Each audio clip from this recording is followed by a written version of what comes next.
இல்லை மாப்பிள்ளையில் நான் தான் உங்கள் நெல்லை வேலை பேசுகிறேன். இன்றைக்கி நாம் வீடியோவில் யாரை பற்றி பேச போகிறோன்னா, என் தங்கமயில் ஃபேமிலி இலக்காய் ஃபேமிலியை பற்றி தான் வீடியோவில் பேச போகிறோம். வீடியோ பேசும்படி எல்லாம் வீடியோ முழுசாக பாருங்கள், ஸ்கிப் பண்ணால் பாருங்கள், அப்போ தான் நான் பேசுகிறதெல்லாம் புரியும்.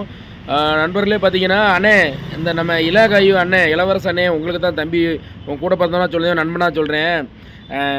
உங்களை வந்து யாராவது ஒரு பேடு கமாண்டு போட்டாங்கன்னா நீங்கள் தயவுசெய்து திட்டி பேசாதீங்கண்ணே, ரொம்ப கஷ்டமாக இருக்குது. அவர் பேடு கமாண்டு போட்டாங்க, நீங்கள் ஏன்னா இப்படி கெட்ட வார்த்தையாக பேசி அந்த வீடியோவில் பார்த்தோம்னே ரொம்ப ரொம்ப அசிங்கமாக கெட்ட வார்த்தையாக இருக்குது.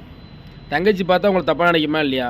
எத்தனை சின்ன பிள்ளைகள் இருக்குது, எத்தனை அக்கா தங்கச்சி மாதிரி உங்கள் வீடியோ பார்க்காங்க, உங்களுக்கு எத்தனை ஃப்ரெண்ட்ஸ் இருக்காங்க, ஃபாலோவர்ஸ் இருக்காங்க, எத்தனை பேர் இருக்காங்க.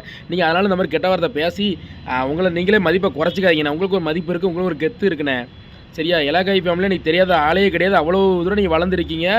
அதனால் நீங்கள் வந்து தயவு செய்து சொல்கிறேன், தம்பி கூட பார்த்தோன்னா சொல்கிறேன், நீங்கள் வந்து கெட்ட வார்த்தை பேசி யாரும் திட்டுறீங்க, அசிங்கமாக திட்டுறீங்க. ரொம்ப நான் பார்த்தோம்னே நல்ல டீசெண்டாக இருக்கீங்க, தங்கச்சி கூட சந்தோஷமாக இருக்கீங்க, மருமகம் கூட சந்தோஷமாக இருக்கீங்க.